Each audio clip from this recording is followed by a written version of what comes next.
The wedding hall buzzed with excitement long before the first guest arrived. Waiters moved quickly from one end to the other, adjusting tablecloths, polishing glasses, and setting up flower arrangements. It was a big day for everyone, especially for the catering team that had been working nonstop for 2 days. Among them was a young waitress named Emily. She wasn't the loudest or the fastest, but she was the most careful. Every plate she set down, every napkin she folded, she did it with quiet precision. She didn't talk much. She just focused on her work, making sure everything looked perfect. It was her 3rd wedding this month. Normally, she enjoyed the joyful chaos of these events, the laughter, the music, the people dressed in their best clothes. But something about this particular wedding made her uneasy. She couldn't explain why, but as soon as she read the names on the event list, her chest tightened. The bride and groom, David and Claire, were from a wealthy family. Everything about the event screamed luxury, from the gold-trimmed invitations to the 10-layer cake that stood proudly near the stage. The reception was being held in an old mansion that had been turned into an event space, with chandeliers sparkling overhead and soft classical music playing in the background. Emily arrived early that morning, dressed in her black uniform and white apron. Her manager, a tall woman with a sharp voice, handed her a small list. "You'll be serving at table 5, the manager said, scanning the room. "And later you'll take over for the team at the head table during the main course." Emily froze for a moment. "The head table?" she asked quietly. "Yes," the manager replied, glancing at her clipboard. "That's where the bride, groom, and their families will be seated. Make sure you're extra careful there. No mistakes. Understood?" Emily nodded slowly. Understood. But as the manager walked away, she stood there for a few seconds, gripping the edge of her tray. Her mind raced back to a time she had tried so hard to forget. The sound of a piano, a familiar living room, a little boy laughing as she played the same melody over and over until his mother clapped. That memory, long buried, came rushing back, and it all made sense now. She knew this family. She had once been part of their lives, though only briefly. Shaking the thought away, she forced herself to focus. It had been years. They probably wouldn't even recognize her. She'd changed so much since then. New hairstyle, new life, new job. Still, her stomach felt heavy with unease. By noon, guests began to arrive. Elegant cars rolled into the driveway one after another. The bride looked stunning, her white gown glittering under the afternoon sun. Cameras flashed as she entered the hall, holding onto her father's arm. Laughter and chatter filled the air, and the scent of roses and vanilla cake blended into something almost magical. Emily moved around the tables, offering drinks and canapes. She smiled politely, but her heart wasn't in it. She avoided the head table as long as she could, helping other servers instead. Her coworker Nina noticed her hesitation. "Hey," Nina whispered as they arranged plates near the kitchen. "You okay? You've been quiet all morning." "I'm fine," Emily said quickly, forcing a smile. "You sure? You look like you've seen a ghost." Emily gave a small laugh but didn't explain. How could she? How could she tell Nina that the groom's family used to be part of her old world, that she had once played piano in their house every week until her life turned upside down? It sounded like something out of a movie, and she wasn't ready to talk about it. When the time came to serve the head table, her manager called out, "Emily, you're up." The tray in her hand suddenly felt heavier. She took a deep breath and walked toward the front of the hall. The head table looked grand. Crystal glasses, silver cutlery, and the couple seated proudly in the center. The family sat beside them, talking and laughing. As she got closer, Emily's steps slowed. Her eyes fell on the groom's mother, a graceful woman in a light blue dress. She remembered that face. She had seen it every week for almost a year. It was the same woman who used to praise her piano playing, the one who had offered her tea after every lesson.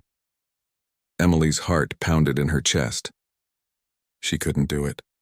She couldn't stand there pretending to be just a stranger, when she once sat in their living room as someone who had a future, someone who believed she would make it in music. She turned back to her manager, who was watching from across the room.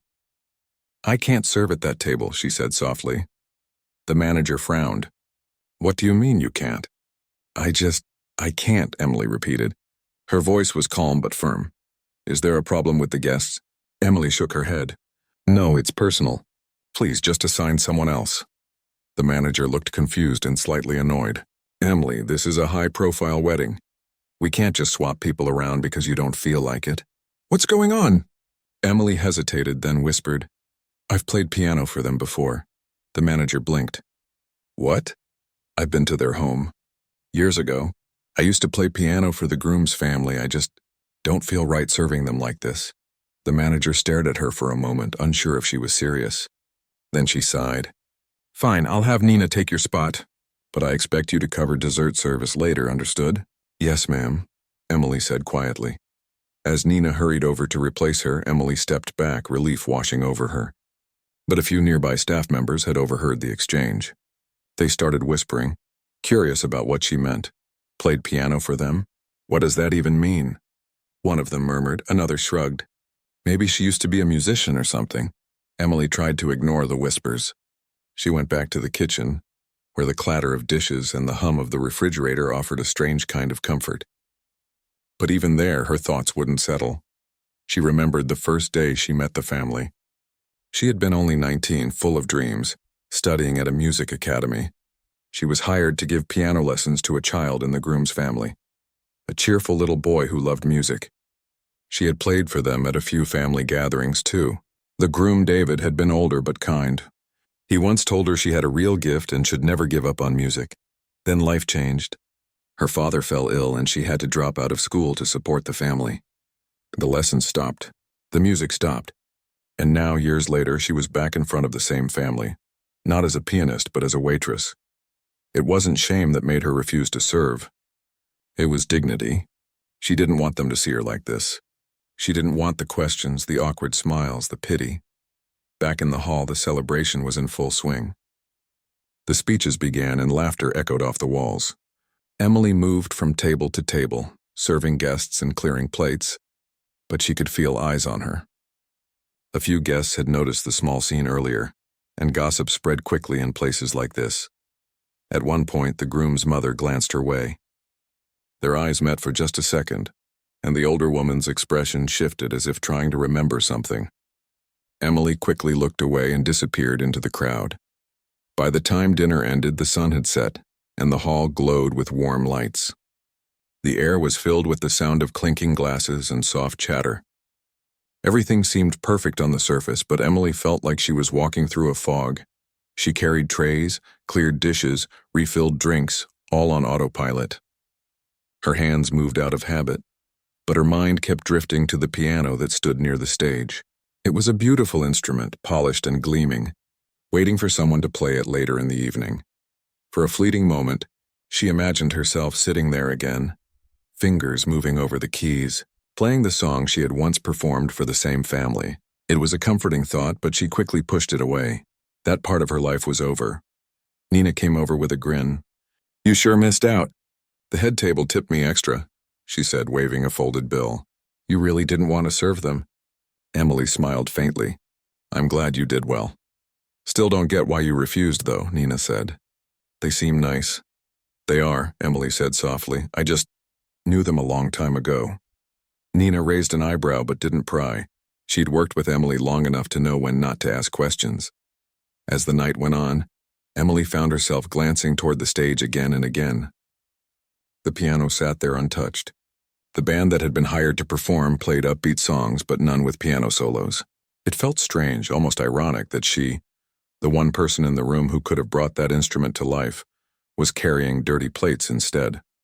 Still, she stayed professional, finishing her shift quietly. When she finally got a moment to rest, she leaned against the back wall of the hall and looked at the happy crowd. People were dancing, laughing, and celebrating love. For a moment, she allowed herself to smile. She didn't know what the rest of the night would bring. She had no idea that before it ended, everything would change. But for now, she stood in her simple black uniform, watching the piano from afar, not realizing it was waiting for her just as much as she had been waiting for it all these years. The next morning, Emily woke up with a heavy mind. The wedding had ended late, but her thoughts wouldn't stop spinning. Even after she got home, she couldn't sleep. She kept replaying that moment when she refused to serve at the head table, the look on her manager's face and the murmurs from the other staff. It wasn't pride that made her do it or anger. It was something deeper, a strange mix of memory, pain, and dignity that she couldn't quite explain. not even to herself. Her small apartment was quiet except for the faint hum of traffic outside. Morning sunlight spilled through the thin curtains, lighting up the few old pictures she kept on the wall. A faded photo of her family, a picture of her at a piano recital when she was young, and one of her parents smiling proudly beside her. She stared at them for a long time before getting up. The kettle whistled softly as she poured herself some tea. She sat by the window watching people walking to work, couples chatting, children running ahead of their parents. It was an ordinary morning for everyone else, but Emily's heart felt heavier than usual. She took a sip of tea and sighed. She had thought she was past that part of her life, the music, the dreams, the disappointments, but seeing the groom's family again had pulled everything back to the surface. Years ago, before things changed, she had imagined herself performing on stages, teaching, maybe even composing music someday. She had studied hard, practiced for hours, and believed she had a future in it. Then her father fell ill. Bills piled up. Reality came crashing in and she had to leave school to work full-time. That's when the catering job came along. Steady pay, long hours, but reliable. It wasn't glamorous, but it kept her life together. She had accepted it. Even learned to take pride in being dependable. Still, every time she saw a piano, a little ache returned like an old wound that never fully healed. Across the room, her old electric keyboard sat on a small table. It was dusty, one of the keys chipped, but she couldn't bring herself to get rid of it. It was the one thing that still connected her to the person she used to be. She stood up, walked over, and brushed her fingers across the keys. The sound wasn't perfect and some notes were out of tune, but it was enough. She began to play a simple melody she remembered from her teaching days. As the notes filled the small apartment, her body relaxed. The tension in her shoulders faded, replaced by a soft calm. For a few minutes, she was lost in the music again. Her fingers remembered where to go even after years away from a real piano. She smiled faintly to herself as she played, and when the song ended, she sat still, letting the silence settle around her. Then she whispered under her breath, "Maybe someday." Just as she stood to make another cup of tea, her phone buzzed. It was a message from her coworker, Nina. "Guess what?" it said. "The wedding planner just called. The same couple is hosting another event next week, a small after-party. They want our catering team again." Emily froze. For a moment, she didn't know what to think. Part of her wanted to say no, to find a reason not to go. But she couldn't afford to turn down work. Rent was due soon, and every extra shift helped. She typed back slowly, "All right, I'll be there." The week went by quickly. She tried not to think too much about it, but every time she closed her eyes, she saw the head table, the grand piano, and the groom's family laughing together. When the day of the after-party came, the setup was much simpler than the wedding. The venue was smaller and warmer, soft golden lights, candles on each table, and gentle background music playing through speakers. It felt less formal, more personal. Emily arrived early, helping arrange the tables and set up the food stations. She kept her head down and focused on her work, trying not to let her nerves show. As the guests began to arrive, the mood was cheerful. People greeted each other with hugs and laughter. The groom and bride looked relaxed, free from the stress of the wedding. Everything felt lighter, except for Emily's heart. She was clearing a tray near the buffet table when she heard a familiar voice behind her. "Excuse me," a gentle voice said. She turned, and her breath caught. Standing there was the groom's mother, elegant as ever, her hair neatly pinned, a kind smile on her face. "You were at the wedding last week, weren't you?" the woman asked. Emily nodded quickly. "Yes, ma'am." "I thought so," the woman said, her eyes narrowing slightly as if trying to remember. "I never forget a face. You used to play piano, didn't you? You taught my nephew, and sometimes played for us during the holidays." Emily's heart pounded. "Yes," she said softly. "That was me." The woman's face lit up with recognition. "I knew it. You were so talented. I remember you played that beautiful song. What was it called? The one my husband loved?" "Morning Light," Emily said, almost whispering. "Yes, that's it," the woman said warmly. "You played it so beautifully. We all wondered what happened to you after you stopped coming. My grandson missed his lessons terribly." Emily smiled faintly. "Life got complicated. I had to take care of my family, so I stopped teaching." The woman nodded with understanding. "That's life, isn't it? It doesn't always go the way we plan, but it's lovely to see you again. You look well." Emily thanked her quietly. The encounter left her with mixed feelings and part gratitude, part sadness. It was strange to be recognized not as a waitress, but as the person she used to be. The evening carried on. The guests mingled, the band played light jazz, and the laughter of celebration filled the air.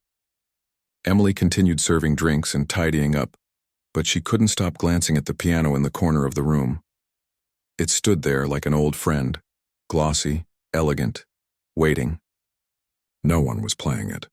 The band was using guitars and drums, leaving the piano untouched. Emily couldn't help but feel drawn to it. Later that evening, the guests stepped outside for photos, leaving the hall quieter. Emily was wiping down a table when she felt someone approach again. It was the groom's mother. "Would you do me a favor?" the woman asked kindly. Emily looked up. "Of course. Would you play something on the piano? Just one song, for old time's sake. I told a few friends here about you and they'd love to hear you play." Emily's stomach tightened. "Oh, I don't know," she said nervously. "It's been years," the woman smiled softly. "Please, it would mean a lot to me." The band could use a break anyway. Emily hesitated. She hadn't played for an audience in so long. The thought of everyone watching made her hands tremble slightly. But something in the woman's eyes, and that kind warmth she remembered from before, gave her courage. She nodded slowly. "All right, just one song." The band smiled and stepped aside, making room for her. As she walked toward the piano, her heart raced. She could feel people's eyes on her, curious, maybe a little surprised. The lights above the piano glowed softly, and when she sat down, the familiar scent of polished wood and ivory filled her senses. For a moment, she just sat there breathing. Her reflection shimmered faintly on the piano's surface. Then, with a deep breath, she placed her fingers on the keys and began to play. The first few notes came out shaky, but then her hands remembered what to do. The melody of morning light filled the air, gentle, hopeful, full of emotion. The sound seemed to wrap around the room like a soft blanket. Conversations quieted. People turned to listen. Emily closed her eyes. The music carried her somewhere far away, back to the days when she believed anything was possible. Her fingers danced across the keys, each note pure and alive. She wasn't thinking anymore. She was simply feeling. In that moment, she wasn't a waitress. She wasn't someone who had given up her dream. She was the same girl who had once believed that music could heal everything. When the final note faded, silence filled the room for a brief second before applause broke out. It wasn't loud or showy, and it was warm, genuine, full of admiration. The groom's mother wiped a tear from her eye. "That was beautiful," she said softly. "You still have it." Emily smiled, shy and a little overwhelmed. "Thank you," she whispered. A few guests came over to compliment her. The groom himself thanked her for playing and said he remembered hearing her music as a child. That made her laugh softly. She hadn't realized he would remember. The rest of the night passed quickly after that. Emily went back to helping with the cleanup, but something in her heart had changed. For the first time in years, she didn't feel invisible. She felt like she mattered, like the music inside her hadn't been lost after all. When she got home later that night, she dropped her bag by the door and sat down in front of her old keyboard again. Her fingers touched the worn-out keys, and she played the same song she had performed at the party. The sound wasn't perfect, but it didn't matter. The feeling was there, that quiet peace she'd been missing for so long. She smiled to herself and whispered, "Maybe someday isn't so far after all." Outside, the city was asleep, but inside that small apartment, the music lived again. The week after the after-party was quiet, but something inside Emily had changed.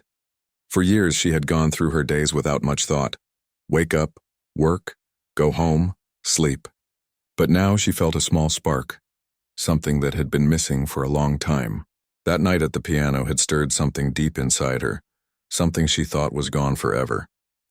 At work, she went about her duties as usual, but people noticed a difference. She smiled more. She hummed softly while setting tables, and her movements seemed lighter. Even Nina, who had known her the longest, raised an eyebrow one morning. "You seem happy," she said, grinning. "What happened? Did someone give you a raise or what?" Emily laughed softly. "No, just something good happened." She didn't explain more, but Nina didn't press. Sometimes good things didn't need words. A few days later, while she was wiping down a counter after lunch service, her manager walked in holding a small envelope. "Emily," she called. "Something came for you."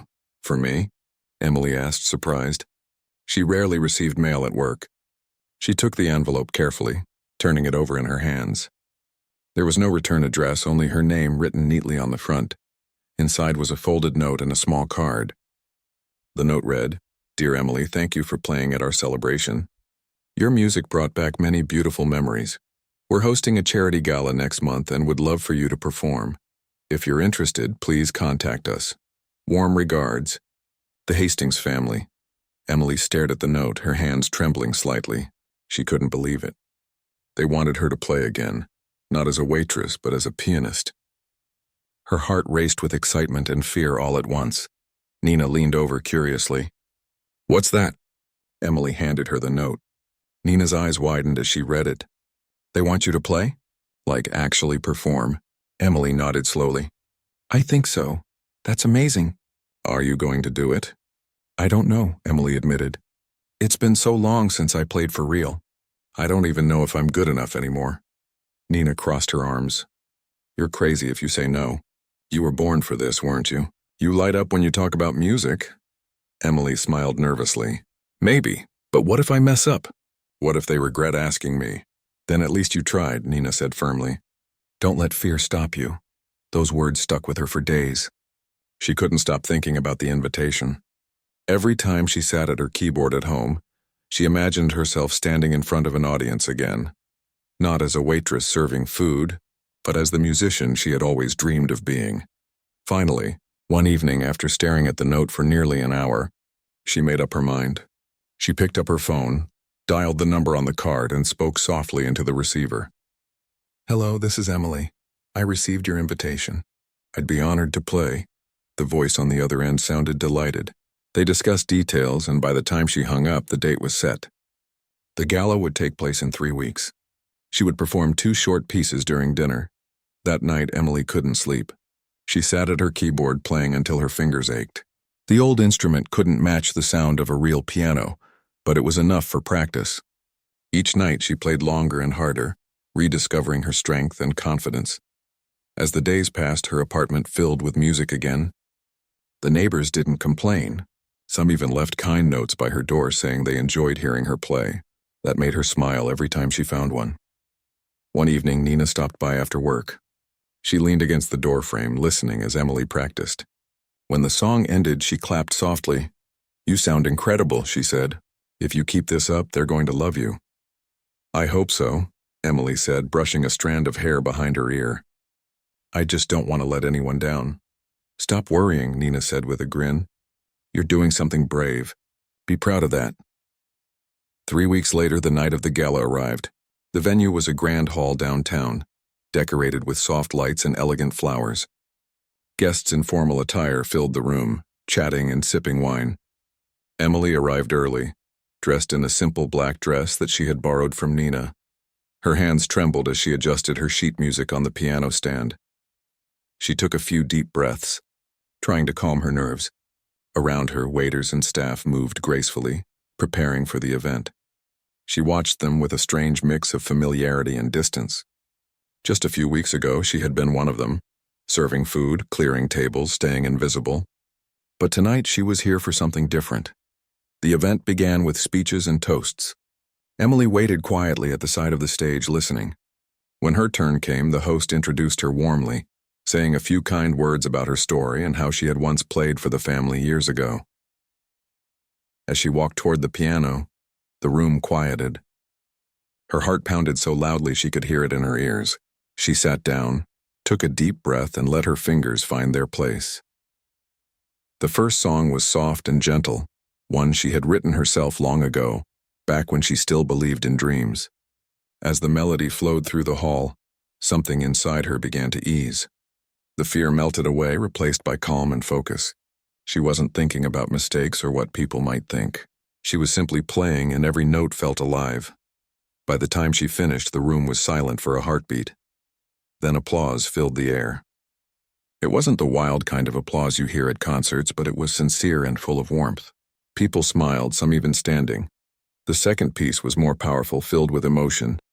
Her fingers moved quickly, almost flying over the keys. Each note carried a piece of her journey, the struggles, the long nights, the quiet hopes she had kept hidden for years.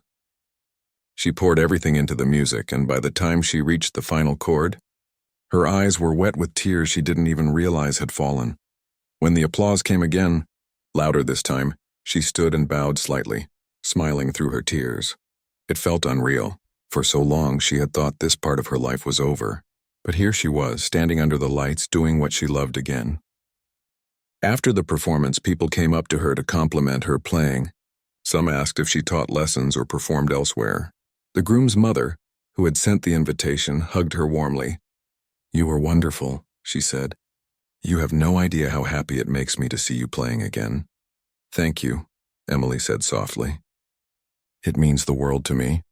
One of the guests, a man with glasses and a friendly smile, approached her. "I organize music events," he said. "Would you be interested in performing at a charity concert next month? We could really use someone with your talent." Emily blinked in surprise. "I'd love to," she stammered. He handed her his card. "Call me anytime. You have something special." As the night went on, she stayed a little longer, chatting and enjoying the atmosphere. For the first time in a long while, she didn't feel like she was pretending to be someone else. She felt like herself, the real her. Later, when she finally returned home, she sat on her bed, still in her dress, staring at the business card in her hand. She felt a mix of joy and disbelief. Maybe life was finally giving her a second chance. She looked around her small apartment at the keyboard sitting by the window and smiled. "We did it," she whispered to herself. "We really did it." The city lights outside shimmered like tiny stars. She sat down at her keyboard one last time that night and began to play, softly, tenderly, the way she used to when she believed anything was possible. The music drifted through the room, warm and full of hope. Emily didn't know what the future would bring. She didn't know if she would ever make it big or if this was just a fleeting moment. But for the first time in years, she didn't care about the what-ifs. All she knew was that her love for music was still alive, and as long as she had that, she would keep going. And as the final note faded into the night, she smiled, because sometimes all it takes is one chance, one song, one brave decision to bring a dream back to life. The days after the gala were some of the busiest Emily had faced in years, but in the best possible way. Calls and messages poured in. Some from music event organizers, others from people who had attended the gala and wanted to know if she performed elsewhere. For the first time, she felt a sense of purpose that went beyond serving tables or worrying about bills. She wasn't just living from one day to the next. She was building something new, a life she had almost forgotten she could have. She still worked her shifts at the catering company, but now those moments felt different. Every plate she carried, every tray she balanced, she did with a quiet pride. She wasn't serving food just to get through the day anymore. She was earning her living while preparing for the life she wanted. And at night, her apartment was filled with music, practice sessions stretching longer than ever before.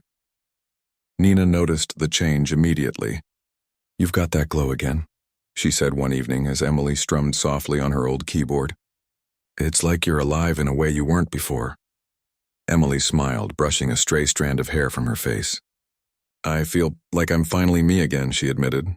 "Good," Nina said firmly. "Don't ever let that go." It was early October when Emily received the next invitation. A local charity organization, impressed by her performance at the gala, wanted her to play at their annual fundraising event. This time it wasn't just a few pieces. They asked her to perform an entire half-hour set. It was bigger than anything she had imagined in years. At first she hesitated. 30 minutes of live performance in front of hundreds of people felt terrifying. Her hands trembled just thinking about it. But the memory of her music at the wedding and the gala gave her courage.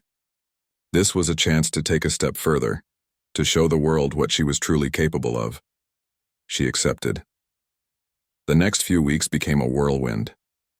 Emily divided her days between work and practice, carefully rehearsing each piece she planned to perform.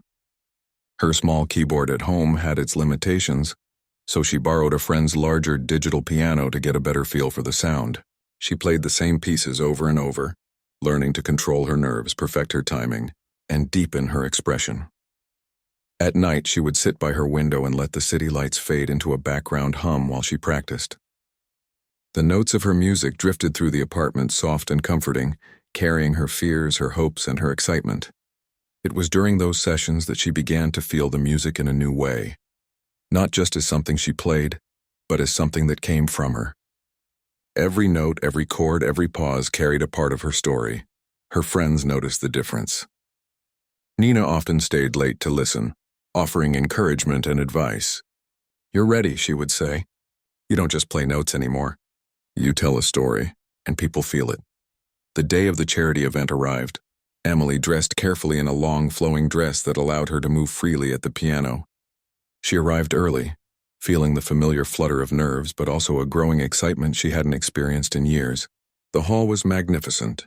Rows of chairs filled with people, soft lighting, and a stage that looked larger than life. Backstage, Emily sat quietly, listening as the crowd murmured and the event hosts gave introductions. Her hands rested lightly on the keys, but she didn't play yet. She closed her eyes and breathed deeply, remembering the first time she had touched a piano at the wedding. She thought of the little boy she had taught years ago, the afternoons spent practicing, the moments of pure joy she had felt while playing. That memory grounded her, reminding her that she wasn't alone, and that she had always belonged here, at least in this world of music. When the host finally introduced her, a hush fell over the room. Emily walked to the piano, her steps steady now despite the rapid beating of her heart. She sat down, adjusted the bench, and placed her hands on the keys.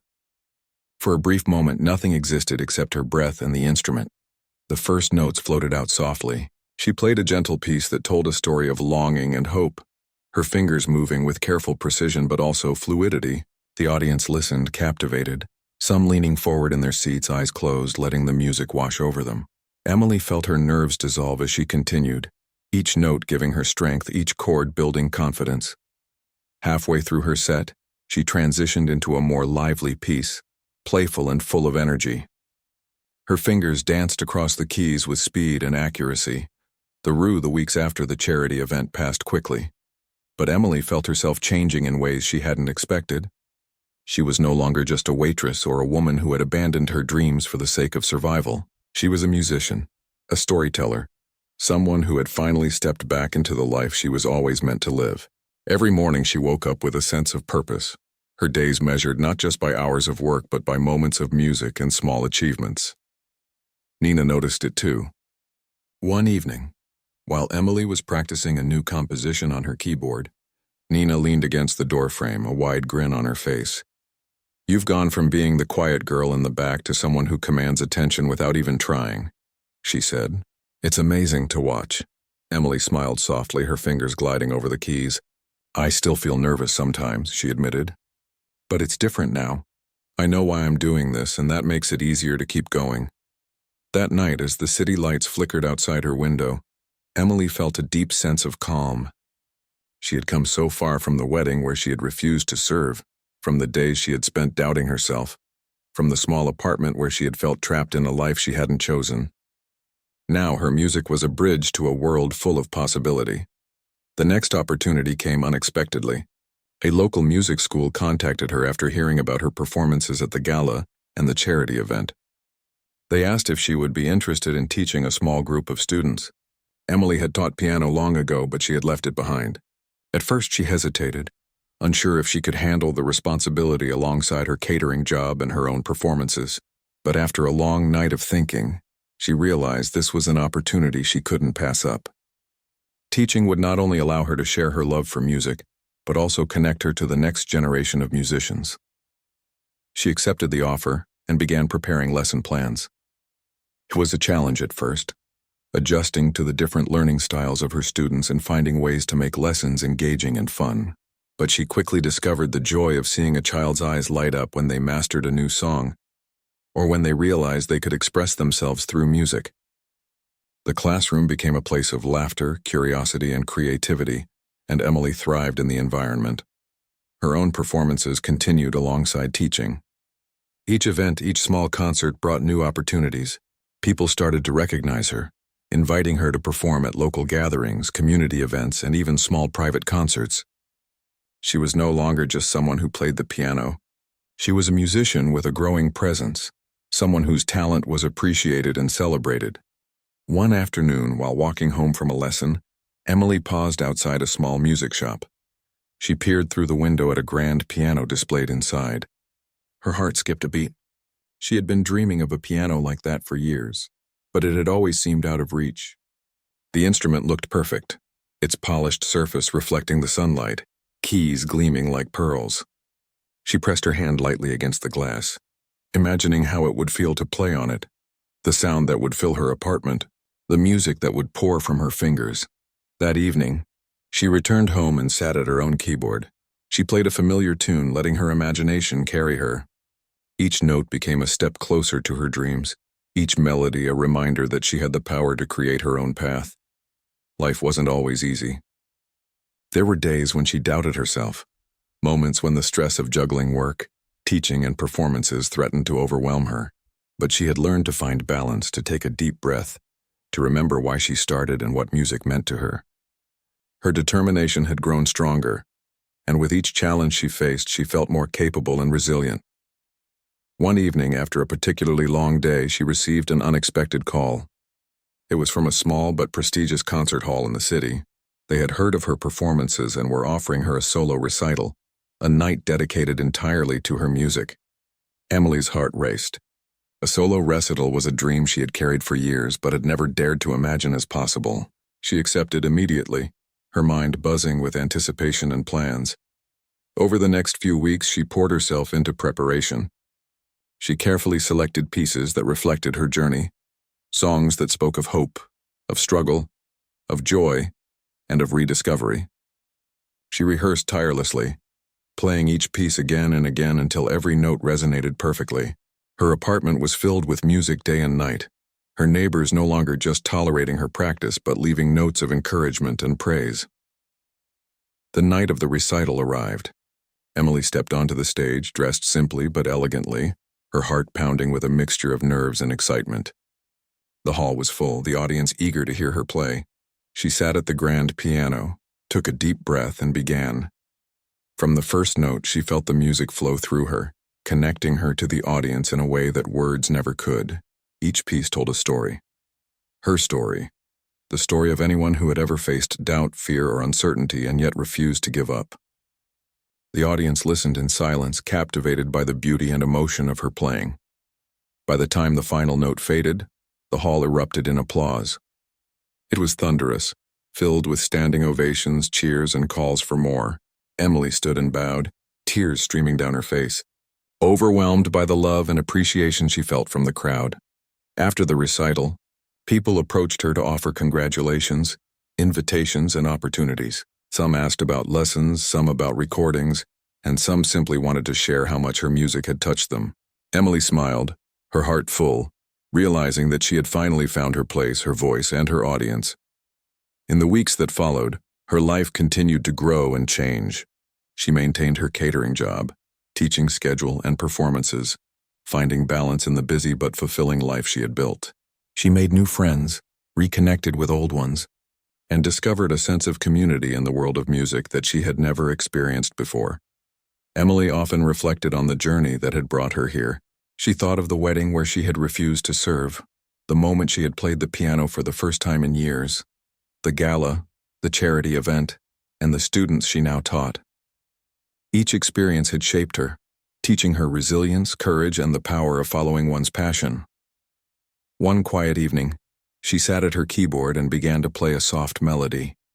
The notes filled the room, drifting through the open window into the city beyond. She closed her eyes, remembering every step of her journey, the struggles, the doubts, the small victories, and the moments of joy.